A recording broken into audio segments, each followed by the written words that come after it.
আসসালামু আলাইকুম সুপ্রিয় দর্শক মণ্ডলী, আমাদের বাংলা টিভির অনুষ্ঠানে থাকার জন্য আপনাদের ধন্যবাদ। আজকে আমাদের স্টুডিওতে আমন্ত্রণ জানাচ্ছি এমন একজন বিশিষ্ট ব্যক্তিকে, যিনি একজন আইনজীবী, একজন দার্শনিক, একজন ইতিহাসবিদ এবং সেই সাথে একজন ডাক্তার। তো স্যার, আপনাকে বাংলা টিভি অনুষ্ঠানে আসার জন্য অসংখ্য ধন্যবাদ। আপনাকেও অনেক অনেক অনেক ধন্যবাদ। Thank you sir. বিসমিল্লাহির রহমানির রহিম। Thank you sir.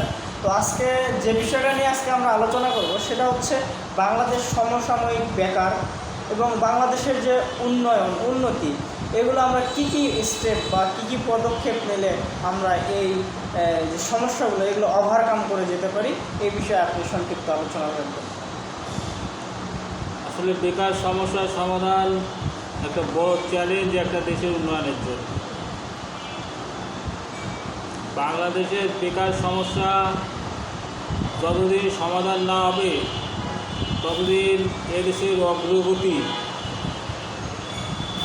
উন্নয়নটা সামনের দিকে এগুলো কষ্ট হয়ে যাবে। বেকার সমস্যা সমাধানের জন্য বিভিন্ন সেক্টরে বিভিন্ন পলিসি অ্যাপ্লাই করা লাগে। আমাদের বেকার সমস্যার জন্য ইন্টারন্যাশনাল মার্কেটে আমাদেরকে স্কিল ওয়ার্কারগুলো তৈরি করলে বিদেশি মার্কেটে অন্য দেশ যে পরিমাণ ওয়ার্কার দিচ্ছে সেই লেভেলের, সেই কোয়ালিটির ওয়ার্কার আমাদের এখানে বানাতে হবে। সেই ওয়ার্কার, সেই টেকনোলজি স্কিল গ্যাদার করতে গেলে একজন ওয়ার্কারকে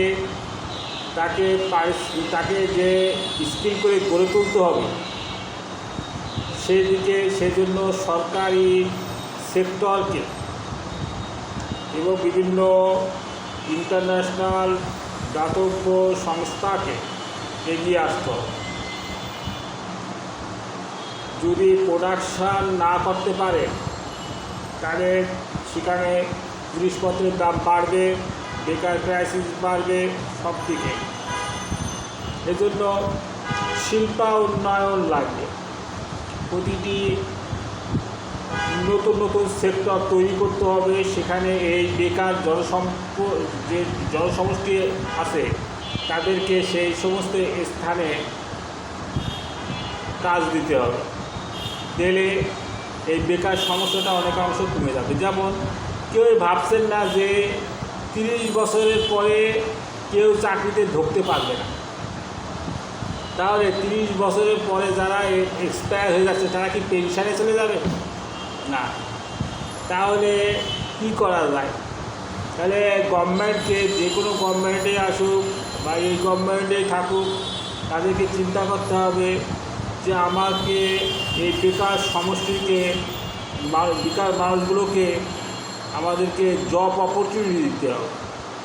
সেই জব অপরচুনিটির জন্য তাদেরকে এই এক হাত স্কিল করতে হবে।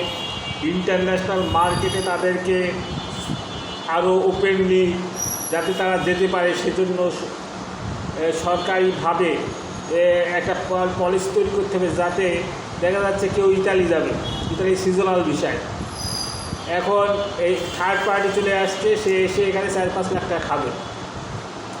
এই জিনিসগুলো দূর করতে হবে। দেশ উন্নয়ন করতে গেলে মধ্য যে সমস্ত লোকগুলো আছে, মাধ্যম, তারা যে পরিমাণ টাকাগুলো খাচ্ছে সেটা বাদ দিয়া শুধু একটা নির্দিষ্ট পরিমাণ টাকা দিয়ে সে যাতে এয়ারে করে সে কাজে জয়েন করতে পারে, ইতালি এসে সেখান থেকে টাকা পাঠাতে পারে এবং সুন্দর করে কাজ দিতে পারে, সেটার দিকে দেখতে হবে। আমেরিকান মার্কেট, সৌদি মার্কেট, এই সমস্ত জায়গায় খুবই স্কিল ওয়ার্কারের চাহিদা। সেই পরিমাণ প্রত্যেকটা সেক্টরে, চিকিৎসা সেক্টর, গার্মেন্টস সেক্টর, তারপরে প্রত্যেকটা সেক্টরে, কিন্তু আইটি সেক্টর, এই সমস্ত জায়গায় খুব স্কিল লোক লাগবে। আজকে ম্যাটেরিয়াল তৈরি হয়েছে, ম্যাটেরিয়ালের সব ইঞ্জিনিয়ারগুলো নিয়ে আসছে থাইল্যান্ড থেকে। তাহলে আমাদের দেশে এই যে বুয়েট, মেডিকেল, এতগুলো ইঞ্জিনিয়ার, এরা কী করবে?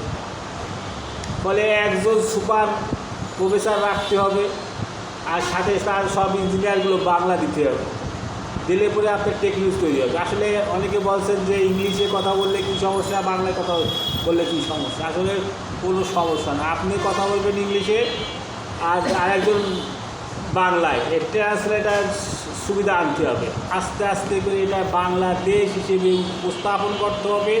জাপানের মতো জাপানি ভাষা দিয়ে তৈরি হবে বাংলাদেশের বাংলা ভাষা। সেজন্য আপনাকে প্রতিটা জায়গায় কিন্তু আপনাকে ডেভেলপমেন্ট আনতে হবে। এরপরে এই বেকার সমস্যার সমাধানের জন্য আপনাদেরকে বয়স ভিত্তিক চাকরির ব্যবস্থা করতে হবে।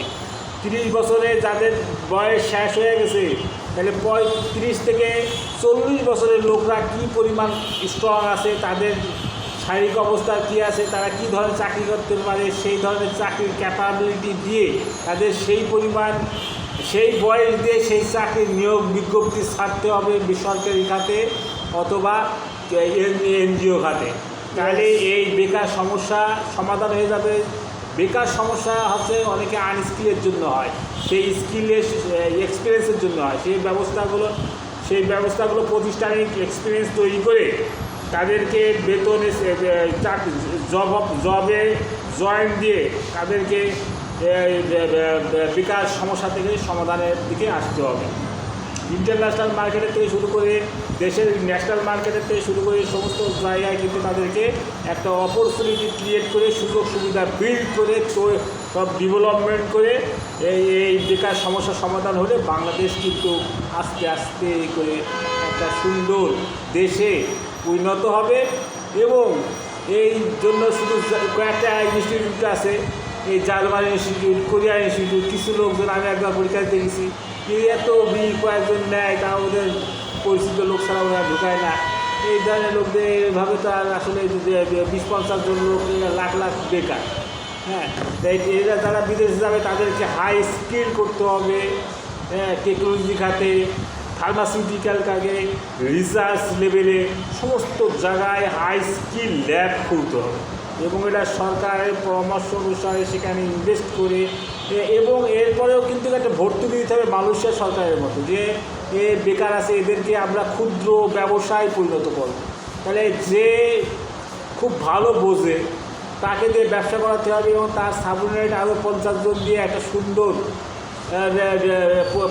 একটা প্রোডাকশন ইউনিট, একটা বিজনেস খুলতে হবে।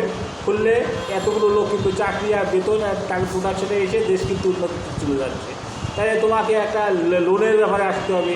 যারা বেকার তারা যাতে একটা লোন পায়, কর্মসংস্থান ব্যাংকের মাধ্যমে তারা লোন পরিশোধ করবে, তারা তাদের কাজ করবে, কাজ করে তারা দেশে তাদের অপরচুনিটি ক্রিয়েট করবে।